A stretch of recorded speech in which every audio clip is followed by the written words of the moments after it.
जय हिंद पाठकों। मेरा सभी को नमस्कार, सत श्री अकाल, दुआ सलाम।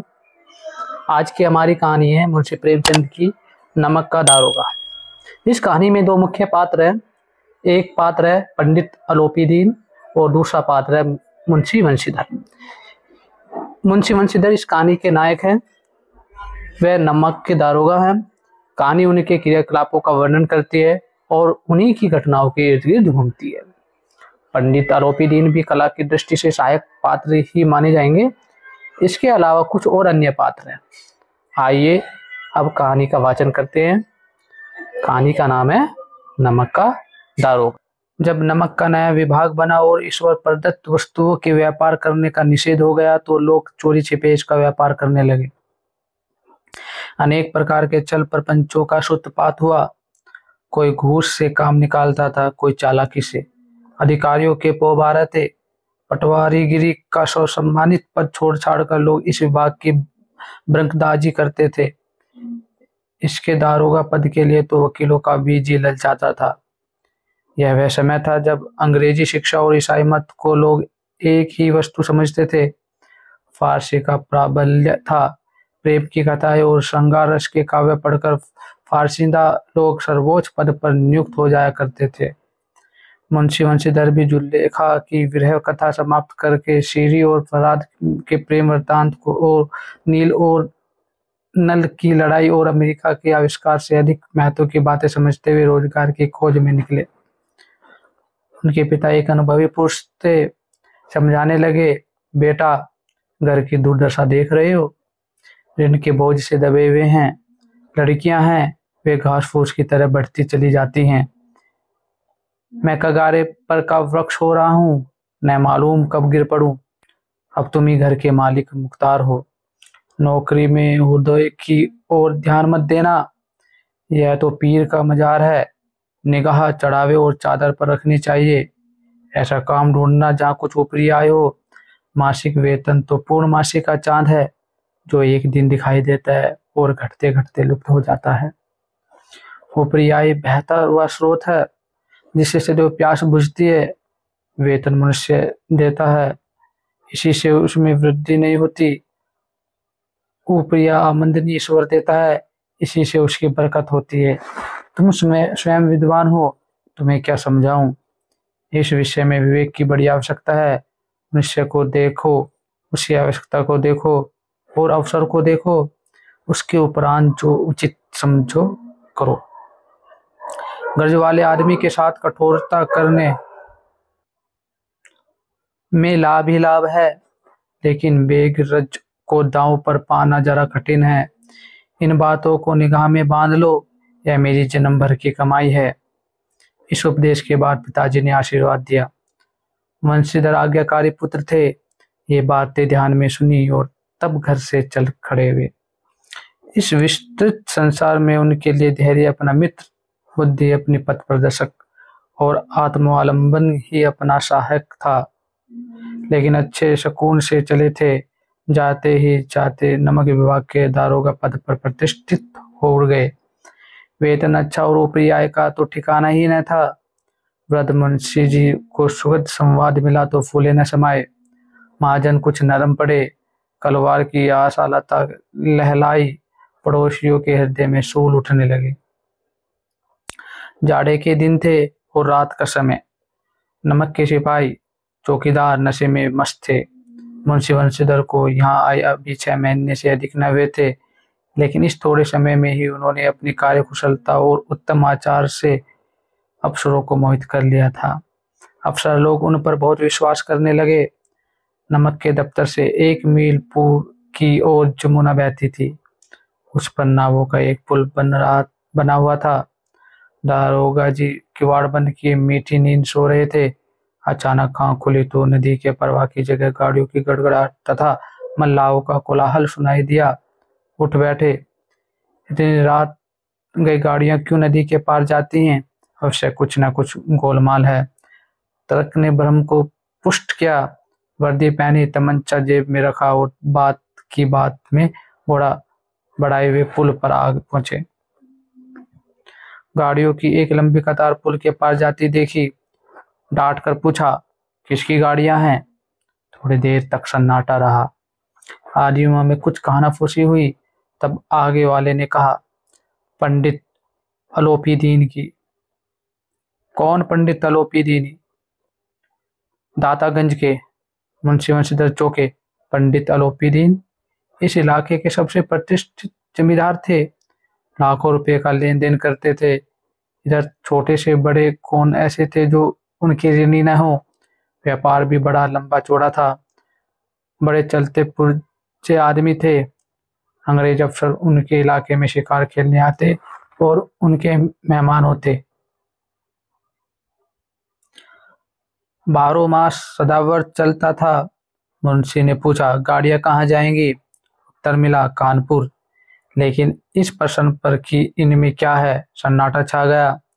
दारोगा साहब का संदेह और भी बढ़ गया। कुछ देर तक उत्तर की बात देखकर वह जोर से बोले, क्या तुम सब गूंगे हो गए हो? हम पूछते हैं, इनमें क्या लदा है? जब इस बात भी कोई उत्तर नहीं मिला तो उन्होंने घोड़े को एक गाड़ी से मिलाकर बोरे को टटोला। भ्रम दूर हो गया। ये नमक के ढेले थे। पंडित अलोपी दीन अपने सजीले रथ पर सवार, कुछ सोते कुछ जागते चले आते थे। अचानक कई गाड़ीवानों ने घबराए हुए आकर जगाया और बोले, महाराज, दारोगा ने गाड़ियां रोक दी हैं और घाट पर खड़े आपको बुलाते हैं। पंडित अलोपी दीन का लक्ष्मी पर अखंड विश्वास था। वह कहा करते थे कि संसार का तो कहना ही क्या, स्वर्ग में भी लक्ष्मी का ही राज्य है। उनका यह कहना यथार्थ ही था। न्याय और नीति सब लक्ष्मी की ही खिलौने हैं। इन्हें वह जैसे चाहती है नचाती है। लेटे गर्व से बोले, चलो हम आते हैं। यह कहकर पंडित जी ने बड़ी निश्चिंता से पान के बीड़े लगाकर खाए। फिर हाथ ओढ़े हुए दारोगा के पास आकर बोले, बाबूजी आशीर्वाद। कहिए, हमसे ऐसा कौन सा अपराध हुआ कि गाड़ियां रोक दी गई? हम ब्राह्मणों पर तो आपकी कृपा दृष्टि रहनी चाहिए। वंशीधर रुखाई से बोले, सरकारी हुक्म। पंडित अलोपी दीन ने हंसकर कहा, हम सरकारी हुक्म को नहीं जानते और न सरकार को। हमारी सरकार तो आप ही हैं। हमारा और आपका तो घर का मामला है। हम कभी आपसे बाहर हो सकते हैं? आपने व्यर्थ का कष्ट उठाया। यह हो नहीं सकता कि इधर से जाएं और इस घाट के देवता को भेंट न चढ़ावे। मैं तो आपकी सेवा में स्वयं ही आ रहा था। वंशधर पर ऐश्वर्य की मोहिनी वंशी का कुछ प्रभाव न पड़ा। ईमानदारी की नई उमंग थी। कड़क कर बोले, हम उन नमक हरामों में नहीं हैं जो कोड़ियों पर अपना ईमान बेच फिरते हैं। आप इस समय हिरासत में हैं। आपको कायदे के अनुसार चालान होगा। बस मुझे अधिक बातों की फुर्सत नहीं है। जमादार बदलू सिंह, तुम्हें इन्हें हिरासत में ले चलो, मैं हुक्म देता हूँ। पंडित आलोपी दीन स्तंभित हो गए। गाड़ीवानों में हलचल मच गई। पंडित जी के जीवन में कदाचित यह पहला ही अवसर था कि पंडित जी को ऐसी कठोर बातें सुननी पड़ी। बदलू सिंह आगे बढ़ा, किंतु रोब के मारे यह साहस न हुआ कि उनका हाथ पकड़ सके। पंडित जी ने धर्म को धन का ऐसा निरादर करते कभी न देखा था। विचार किया कि यह अभी उदंड लड़का है, माया मोह के जाल में अभी नहीं पड़ा, हल्लड़ है, झिझकता है। बहुत दिन बाद से बोले, बाबू साहब, ऐसा न कीजिए, हम मिट जाएंगे, इज्जत धूल में मिल जाएगी। हमारा अपमान करने से आपके हाथ क्या आएगा? हम किसी तरह आपसे बाहर थोड़े ही हैं। वंशीधर ने कठोर स्वर में कहा, हम ऐसी बातें नहीं सुनना चाहते। अलोपी दीन ने जिस सहारे को चट्टान समझ रखा था वह पैरों के नीचे खिसकता हुआ मालूम हुआ। स्वाभिमान और धन ऐश्वर्य की कड़ी चोट लगी, किंतु अभी तक धन की सांख्यिकी शक्ति का पूरा भरोसा था। अपने मुख्तार से बोले, लाला जी, 1000 के नोट बाबू साहब की भेंट करो। आप इस समय भूखे सिंह हो रहे हैं। वंशीधर ने गर्म होकर कहा, 1000 नहीं, 1 लाख भी मुझे एक सच्चे मार्ग से नहीं हटा सकते। धर्म की इस बुद्धिहीन दृढ़ता और देव दुर्लभ त्याग पर मन बहुत जुझलाया। अब दोनों शक्तियों में संग्राम होने लगा। धन ने उछल उछल कर आक्रमण करने शुरू कर दिए। 1 से 5, 5 से 10, 10 से 15 और 15 से 20 हजार तक नौबत पहुंची, किंतु धर्म अलौकिक वीरता के साथ बहुसंख्यक सेना के सम्मुख अकेले पर्वत की भांति अटल अविचलित खड़ा था। अलोपीदीन निराश होकर बोले, अब इससे अधिक मेरा साहस नहीं, आगे आपको अधिकार है। वंशीधर ने अपने जमादार को ललकारा। बदलू सिंह मन में दारोगा जी को गालियां देता हुआ पंडित आलोपीदीन की ओर बढ़ा। पंडित जी घबराकर 2-3 कदम पीछे हट गए। अत्यंत दीनता से बोले, बाबू साहब, ईश्वर के लिए मुझे पर दया कीजिए। मैं 25,000 पर निपटारा करने को तैयार हूँ। असंभव बात है। 30,000 पर किसी तरह भी संभव नहीं। क्या 40,000 पर भी नहीं? 40,000 नहीं, 40 लाख पर भी असंभव है। बदरू सिंह, इस आदमी को साथ में ले लो। अब मैं एक शब्द भी नहीं सुनना चाहता। धर्म ने धन को पैरों तले कुचल डाला। अलोपीदीन ने एक हष्ट-पुष्ट मनुष्य को हथकड़ियां लिए हुए अपनी तरफ आते देखा।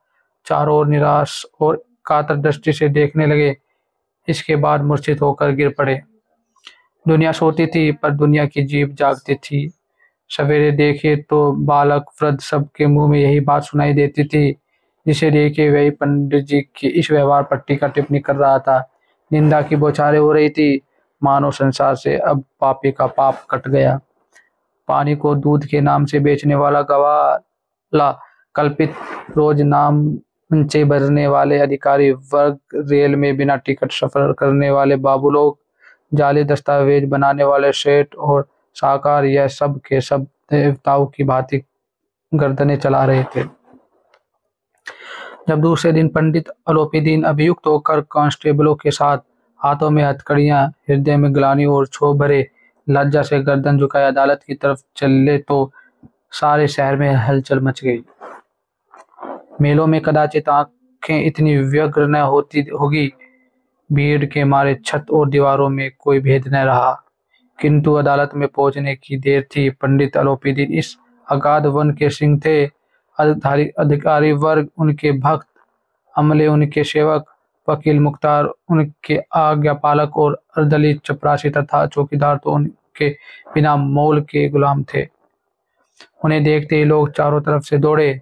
सभी लोग विस्मित हो रहे थे, इसलिए नहीं कि अलोपीदीन ने यह कर्म किया, बल्कि इसलिए कि वह कानून के पंजे में कैसे आए। ऐसा मनुष्य जिसके पास असाध्य साधन करने वाला धन और अनन्य वाचलता हो, वह क्यों कानून के पंजे में आए। प्रत्येक मनुष्य उनसे सहानुभूति प्रकट करता था। बड़ी तत्परता से इस आक्रमण को रोकने में निमित्त वकीलों की एक सेना तैयार की गई। न्याय के मैदान में धर्म और धन में युद्ध ठन गया। वंशीधर चुपचाप खड़े थे। उनके पास सत्य के सिवा न कोई बल था, न स्पष्ट भाषण के अतिरिक्त कोई शस्त्र। गवाह थे, किंतु लोभ से डामाडोल।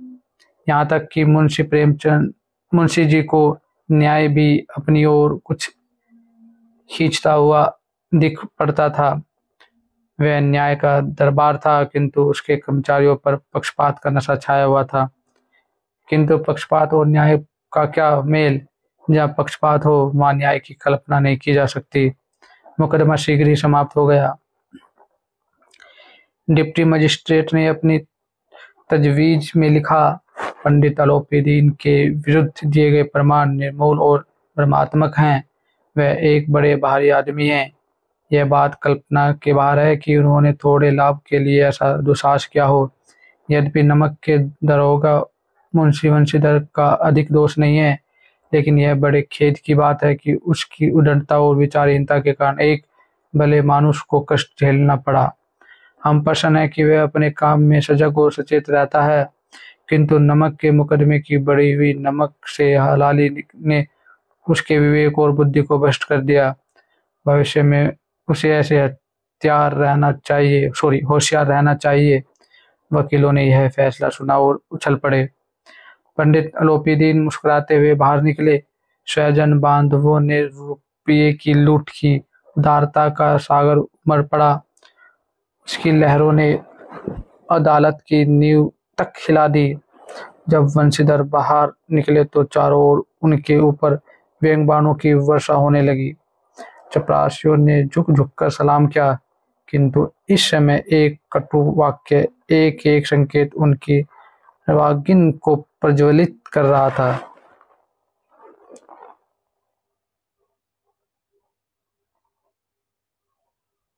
कदाचित इस मुकदमे में सफल होकर वह इस तरह अकड़ते हुए न चलते। आज उन्हें संसार का एक खेदजनक विचित्र अनुभव हुआ।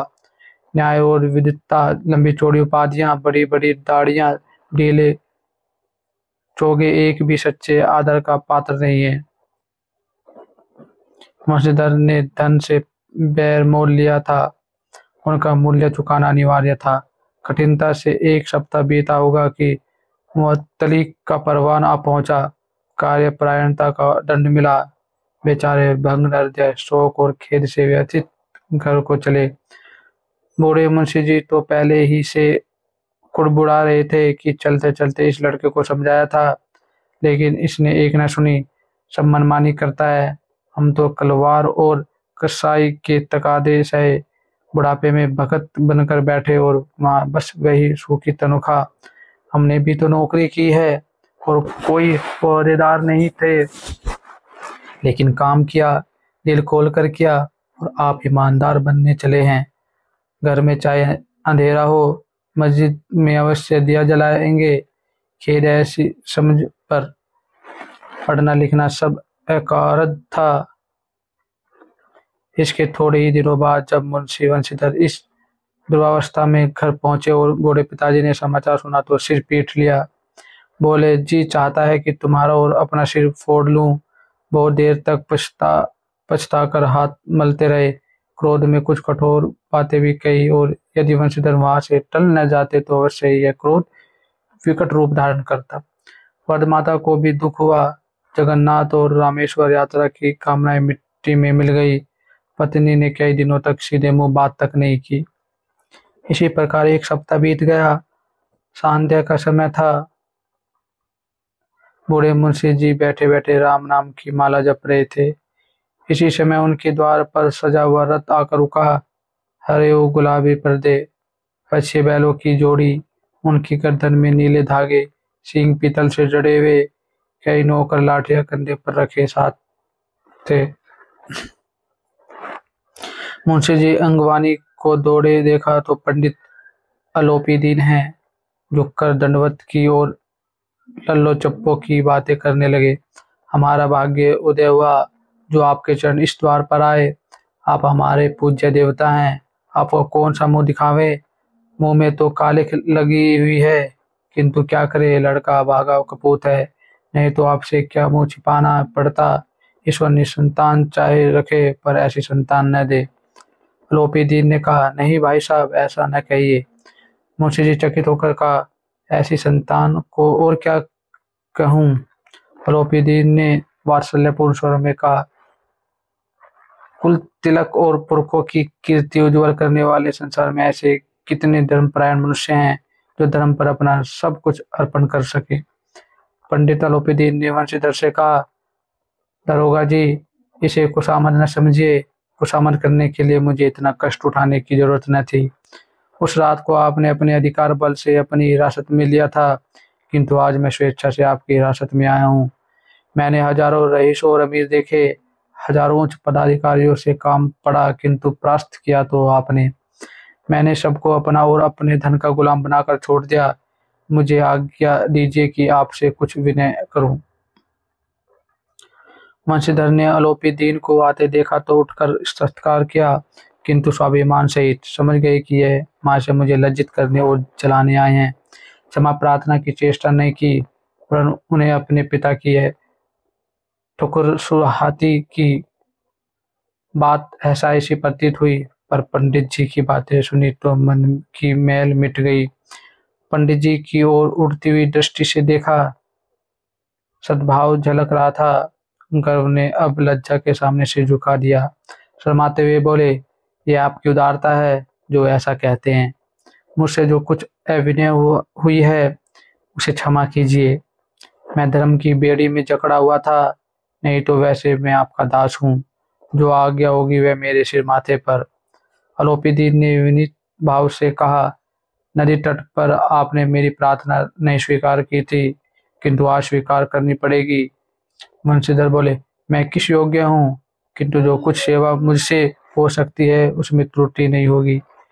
अलोपीदी ने एक स्टाम्प लगा हुआ पत्र निकाला और उसे वंशीधर के सामने रखकर बोले, इस पद को स्वीकार कीजिए और अपने हस्ताक्षर कर दीजिए। मैं ब्राह्मण हूँ, जब तक यह सवाल पूरा न कीजिएगा द्वार से न हटूंगा। मुंशी वंशीधर ने उस कागज को पढ़ा तो कृतज्ञता से आंखों में आंसू भर आए। पंडित अलोपीदीन ने उनको अपनी सारी जायदाद का स्थायी मैनेजर नियुक्त किया था। 6,000 वार्षिक वेतन के अतिरिक्त रोजाना खर्च, अलग सवारी के लिए घोड़ा, रहने को बंगला, नौकर चाकर मुफ्त। कंपित स्वर में बोले, पंडित जी, मुझ में इतनी सामर्थ्य नहीं कि आपकी उदारता की प्रशंसा कर सकूं, किंतु ऐसे उच्च पद के योग्य नहीं हूं। अलोपीदीन हंसकर बोले, मुझे इस समय एक अयोग्य मनुष्य की ही जरूरत है। वंशीधर ने गंभीर भाव से कहा, जो मैं आपका दास हूँ, आप जैसे कीर्तिवान सज्जन पुरुष की सेवा करना मेरे लिए सौभाग्य की बात है, किंतु मुझ में न विद्या है, न बुद्धि है, न वह स्वभाव जो इन त्रुटियों की पूर्ति कर देता है। ऐसे महान कार्य के लिए एक बड़े मर्मज्ञ अनुभवी मनुष्य की जरूरत है। अलोपीदीन ने कलमदान से कलम निकाली और उसे वंशीधर के हाथ में देकर बोले, न मुझे विदिता की चाह है, न अनुभव की, न मर्मज्ञता की, न कार्यकुशलता की। इन गुणों के महत्व को खूब पा चुका हूँ।